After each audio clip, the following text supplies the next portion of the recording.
हम किसी के मारने पर ना मरे और हम जिसे मारे वो मर जाए, और कोई हमें मारे हम ना मरे। अच्छा बोलो, राक्षसों ने यही वरदान प्राप्त किया है कि नहीं किया है? रावण ने यही किया कि नहीं किया है? रावण आदि ने सब यही तो मांगा है। कहे नारद, मैं धर्म संकट में फंस गया था, क्योंकि चाहे ब्रह्मा वरदान देवें और चाहे शंकर की वरदान देवें, भुगतना हमें पड़ता है। बोलो भाई, भुगतना हमें पड़ता है। अच्छा सही बताओ, घर के लोग कोई नुकसान कर रहे हैं तो सही बताओ, मालिक को हर जाना भुगतना पड़ता है कि नहीं? घर के मुखिया को, घर का कोई भी व्यक्ति नुकसान करे लेकिन मालिक को भुगतना पड़ता है कि नहीं भुगतना पड़ता? अच्छा, घर का कोई व्यक्ति किसी को अनर्गल बोले तो उसका खामियाजा मालिक को भुगतना पड़ता। हाथ कौन जोड़ता है? बोलो। अरे भैया वो ऐसा ही है, हमारे घर का थोड़ा हाथ जोड़ रहे, जरा समझा करो आप, हम तो हाथ जोड़ रहे हैं। तो संभालता कौन है? संभालता है घर का मालिक, घर का मुखिया संभालता है।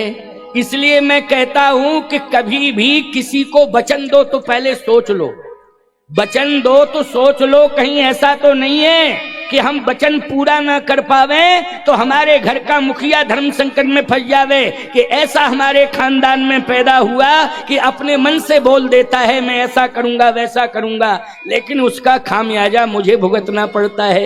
एक बार क्या हुआ, ये महिलाओं की एक आदत है कि अभी गर्मी आ गई है, अब गर्मी में गांव गांव में ज्यादा से ज्यादा झगड़ा पानी पर होगा। क्यों पानी पर? क्यों होगा कि नहीं? क्योंकि गर्मी में भीषण संकट जल का आ जाता है, और ये सवेरे 3 बजे 2 बजे ही पहुंच जाती हैं जहां जल का प्रबंध होता है। बोलो, साधन लेकर के रात को 1 बजे 2 बजे ही बैठ जाती हो, पहुंच जाती हो। नहीं पहुंचती हो तो अपना घड़ा तो रख के घर चली आती हो कि नंबर से घड़ा लगा है मेरा। अब हिम्मत किसकी है कि वो घड़ा उठावे? घड़ा रखाती है कि चलो हमारा घड़ा नंबर पे लग गया। अच्छा, घड़े में भी पहचान बना देती हैं ये, क्योंकि घड़ा ही लड़े को घड़ा ही घड़ा आपस में लड़ मरे, इसलिए पहचान बना देती हो। लेकिन एक जगह क्या हुआ कि एक महिला नल चलावे और घड़ा ना भरे, घड़ा ही नहीं भरे। तो दूसरी महिला बोली, एक बात बताओ, इतनी देर हो गई, अंधेरा था, सुबह की टाइम बात थी, रात्रि की बात थी। कहे क्या बात है, तेरा घड़ा नहीं भर रहा?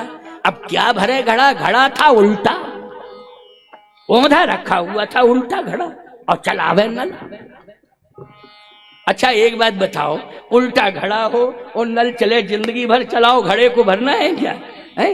अब उसने कहा दिमाग खराब है, बात क्या है? तो जरा गौर से देखा, कहा तेरी बुद्धि खराब है क्या? ये सीधा घड़ा कर, उल्टा घड़ा किए है।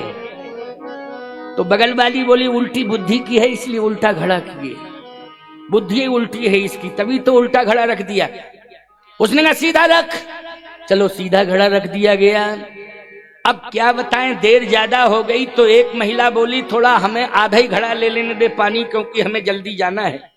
उसने कहा नहीं नहीं, हमारा नंबर है और इसने विलंब कर लिया है, तो अब हम एक घड़ा और लेके आई हैं, अब 2 घड़ा भरेंगी। पहले का घड़ा रखा है और दूसरा और लाई है, 2 भरेंगी, क्योंकि इसने पूरा टाइम मेरा खराब कर दिया है। अब आपस में झगड़ा हुआ, इतना झगड़ा हुआ, इतना झगड़ा हुआ कि झगड़ा सुन करके पति आ गया सामने। जैसे ही पति सामने आया और वो दोनों आपस में झगड़ा कर रही थी, अब पति ने बेचारे ने अच्छाई ये की कि अपनी पत्नी का हाथ पकड़ा। उसने अपनी पत्नी का हाथ पकड़ा, उसने कहा अरे मतलड़ पानी के पीछे क्यों गांव का व्यवहार खराब करती है, और उसने अपनी पत्नी को खींचा। लेकिन जो दूसरी महिला थी उसका पति था गमार, वो लाठी लेके आया, तो जो अपनी पत्नी को खींच रहा था उसने एक लाठी मार दी खींच करके, वो गमार था। अब जैसे लाठी मारी तो कहता है भैया कोई बात नहीं है, सजा मुझे मिल गई, अब आप मान जाओ, हमने सह ली, मेरी पत्नी ने गलती की, आपने मुझे, देखो इंसान में इंसानियत होती है और भल मनसाहत होती है, तो बोलो ऐसे ही बोलता है कि नहीं बोलता? उसने कहा कोई बात नहीं, गलती तो मेरी पत्नी की है, तुमने अगर लाठी भी मार ली है तो हमने सह लिया है, लेकिन अब शांत रहो। झगड़ा शांत हो गया साहब। जब उसने लाठी खाने के बाद हाथ जोड़े तो झगड़ा शांत। इसलिए कहता हूं समझदारी से संघर्ष रुक सकता है और बेवकूफी से संघर्ष बढ़ सकता है। बोलो, थोड़ी सी समझदारी अगर जीवन में आ जाए तो संघर्ष विराम ले लेगा, और जरा सी बेवकूफी अगर बढ़ जाए तो संघर्ष जो है विराम किया हुआ चलने लगता है, संघर्ष बढ़ने लगता है प्यारे। इसलिए समझदारी का परिचय दो। अब लोगों ने कहा अस्पताल ले चलो, अस्पताल ले चलो, अस्पताल ले चलो। अस्पताल ले जाया गया, पत्नी भी साथ में गई। डॉक्टर ने कहा गहरा घाव है, पहले तो इसको साफ करके हम टांके लगाएंगे। तो डॉक्टर साफ करने लगा और टांके लगाने लगा। तो उसने कहा डॉक्टर साहब टांके मत लगाओ। क्यों? पत्नी के बोल के कारण मेरी खोपड़ी फटी है, और ये बोलेगी तो ये टांके किसी काम के नहीं है, कल फिर खुल जाएंगे। इसके मुंह में टांके लगा दो। अगर इसके मुंह में टांके आप लगा दोगे तो ये हमारी खोपड़ी हमेशा हमेशा के लिए सुरक्षित रहेगी। तो देखो, ज्यादा बोलना नहीं चाहिए अनावश्यक रूप से, क्योंकि झगड़े बढ़ने लगते हैं। आज देखा आपने, नारद जी बोले, भगवान ने कहा नारद तुम बोले, नारद जी बोले ज्यादा बोल गया, मुझे श्राप नहीं देना चाहिए था, लेकिन मेरी भूल हो गई, मैंने आपको श्राप दे दिया। भगवान ने कहा नहीं नहीं नारद, तुम जो ज्यादा बोले हो, जो श्राप दिया उसमें भी मेरी इच्छा थी। क्यों? ऐसा वरदान मांगा राक्षस ने, ऐसा वरदान मांगा, ऐसा वरदान मांगा, और देने वाले ने दे दिया। अरे ब्रह्मा ने भी नहीं सोचा है और ब्रह्मा ने दे डाला। लेकिन क्या करें, अब हमको खामियाजा भुगतना पड़ेगा, मैं भुगतूंगा। लेकिन ब्रह्मा आखिर अपना ही तो है, इसलिए कह दिया तो कह दिया। और क्या वरदान मांगा था रावण ने? हम काहू के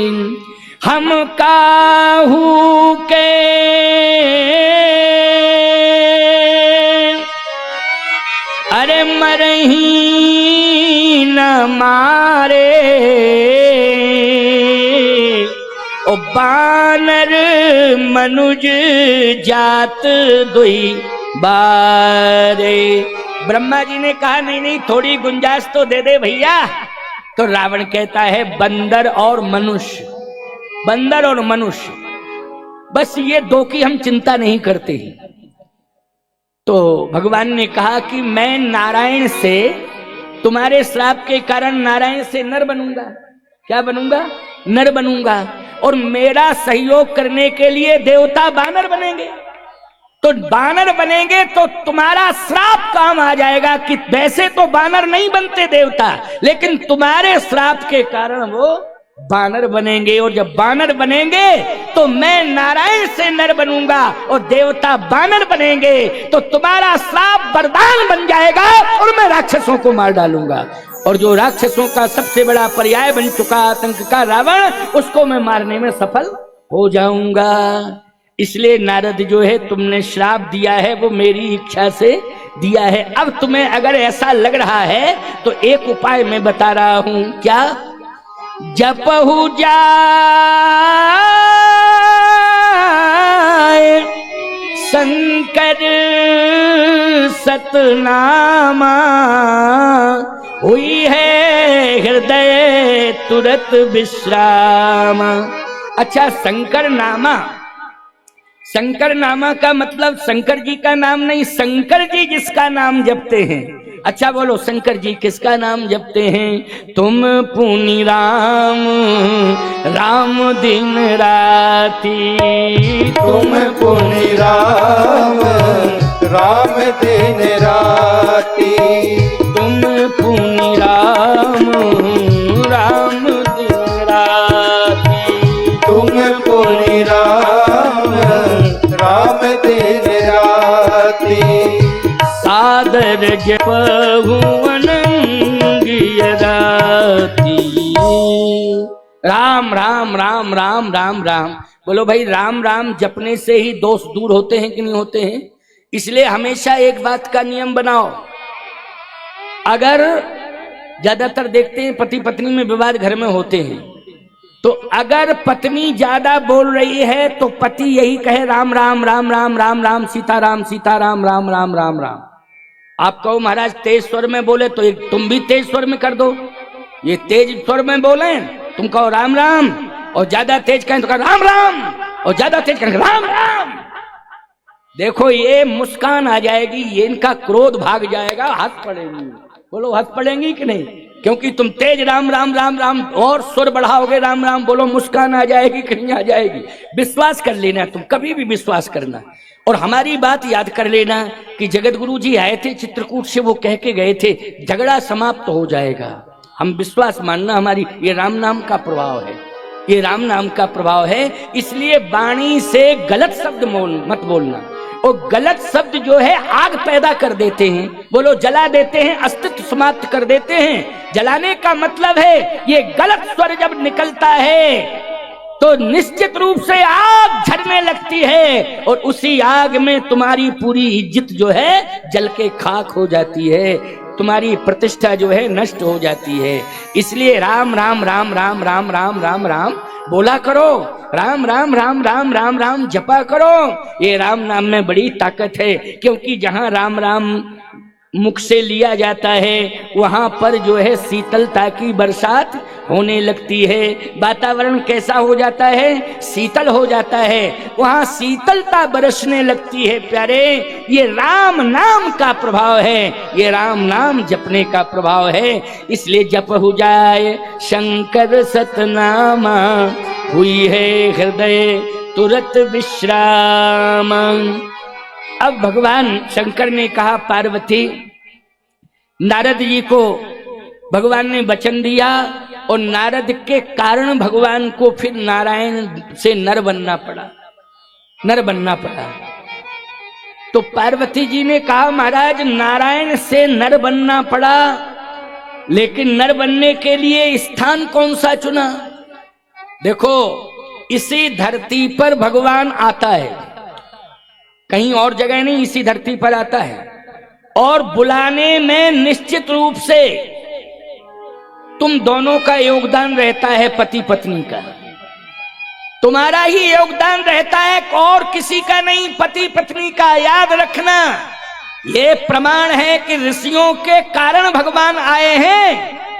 तो भगवान शंख चक्र गदा पद्म लेकर के ऋषियों को दर्शन दिए हैं, लेकिन याद रखना किसी गृहस्थी में अगर भगवान आए हैं तो शंख चक्र गदा पद्म लेकर के नहीं, बल्कि बालक बन करके, शिशु बन करके तुम्हारी अंगनाई में वो आया है।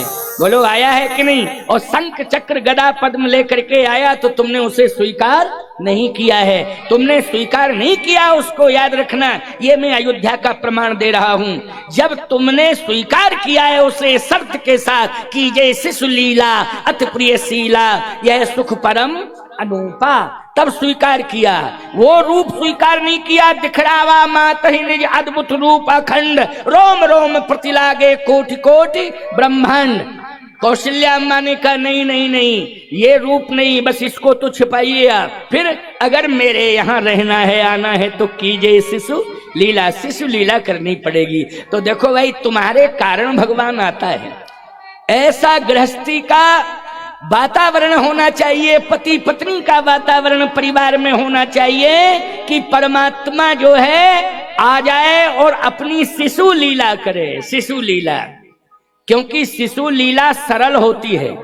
अगर शंख चक्र गदा पद्म लेकर के भगवान आ जाए, जो मंदिर बनवाते हैं उनसे पूछो, पुजारी नहीं मिलते हैं, बड़ी परेशानी पुजारियों। मंदिर तो बन जाता है, करोड़ों रुपया लग जाते हैं, निर्माण हो जाता है, लेकिन कालांतर में फिर आगे चल के पुजारियों की कमी पड़ जाती है, पूजा कराना मुश्किल होता है। लेकिन सही बताना, भगवान की पूजा करना मुश्किल होता है, लेकिन तुम्हारे घर में कोई बच्चा आ जाए तो उसको संभालना सरल होता है कि नहीं होता है? बोलो भाई। माँ संभाल ले, घर में कोई सदस्य हो वही उठा के संभाल ले। क्यों भाई? संभालने वाले दो चार सहयोगी घर ही में मिल जाते हैं कि नहीं मिल जाते हैं?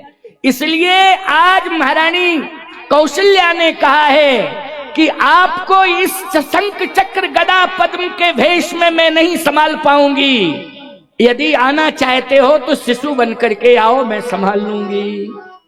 ये है संभालने का स्वरूप। शिशु को संभालने के लिए सभी तैयार हो जाते हैं, लेकिन वो आएगा कैसे? अब सुनिए जरा इस बात को। शर्त है उसकी। क्या शर्त है? विप्र धेनु सुर संत हित, लीन मनुज अवतार। विप्र धेन सुर संत। जिस घर में संत का सम्मान होता हो, याद रखना, जिस घर में संत का सम्मान होता हो। साधु संत जिस घर में नहीं आते हैं वो घर घर नहीं है। अरे मेहमान तो सभी के घरों में आते हैं, उनकी गरज है मेहमानों की, क्योंकि तुम्हारा रिश्ता है, नाता है, एक दूसरे में जाना आना पड़ेगा। और नहीं आओगे जाओगे तो तुम्हारे यहाँ कौन आएगा? शादी संबंध तमाम बेटा बेटियों के निभाने हैं, करने हैं, तो बोलो रिश्तेदारी निभाना पड़ेगा कि नहीं? गरज है तुम्हारी, निभाना पड़ेगा। लेकिन रिश्तेदार आ जाएं, मेहमान आ जाएं तो ये विशेषता नहीं है घरों में। साधु संत महात्माओं के चरण पड़ जाएं, ये विशेषता है। आपको मालूम होना चाहिए, एक दादू महात्मा हुए हैं। दादू पंथ चला है ना, एक दादू महात्मा।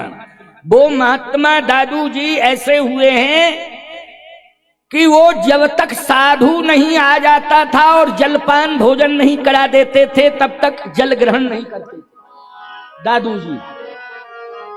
एक दिन संत नहीं आए, दादू ने जल ही ग्रहण नहीं किया, तब भगवान को साधु का भेष बना करके आना पड़ा और दादू के हाथ से जलपान करना पड़ा।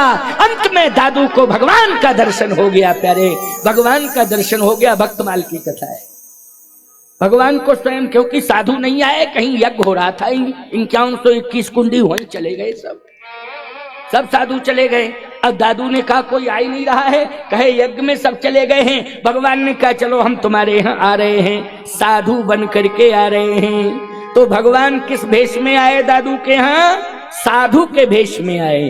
तब कलम चल गई, बोले दादू धुनिया जात को, दादू धुनिया जात को, 19 दिन धुनत कपास, और जा दिन संत न आवे, ता दिन करत उपास। जिस दिन संत नहीं आते थे उस दिन कुछ भी ग्रहण नहीं करता था दादू। इसलिए साधु किसी जाति का परहेज नहीं करता है कि हम इस जाति में जाएंगे, इस जाति में नहीं जाएंगे। वो साधु नहीं है, याद रखना। साधु तो सबका होता है, सबके यहाँ जाता है। बोलो होता है। भगवान और साधु दो ही ऐसे होते हैं जो सभी के यहाँ जाते हैं और सभी के सत्कार को स्वीकार करते हैं। यह है भगवान की और साधु की विशेषता। इसलिए दादू के घर में भगवान को आना पड़ा संत बनके, और दादू के हाथ से पाना पड़ा, तब दादू ने अन्न जल ग्रहण किया है। इसलिए ध्यान रखना, जेवत संत हरिहर करें, धन पुरुषन के भाग, ओ तिनके ग्रह पावन भये, संत पधारे आए। इसलिए घर पवित्र हो जाता है साधुओं के आगमन से। तुम्हारा गांव पवित्र हो रहा है, संत आ गए हैं, अभी तो और संत आते जाएंगे। बोलो तुम्हारे गांव की भूमि पवित्र हो गई कि नहीं हो गई? याद रखना, यज्ञ भगवान और संत भगवान सभी आ रहे हैं। इससे बड़े सौभाग्य की बात और क्या हो सकती है? तो जाओ नारद, तुम्हारा ये श्राप मेरे लिए वरदान बन गया है। अब निश्चित रूप से देवता जो है देव से वानर बनेंगे और हम नारायण से नर बनेंगे और उस राक्षस का वध करेंगे। परित्राणाय साधूनां विनाशाय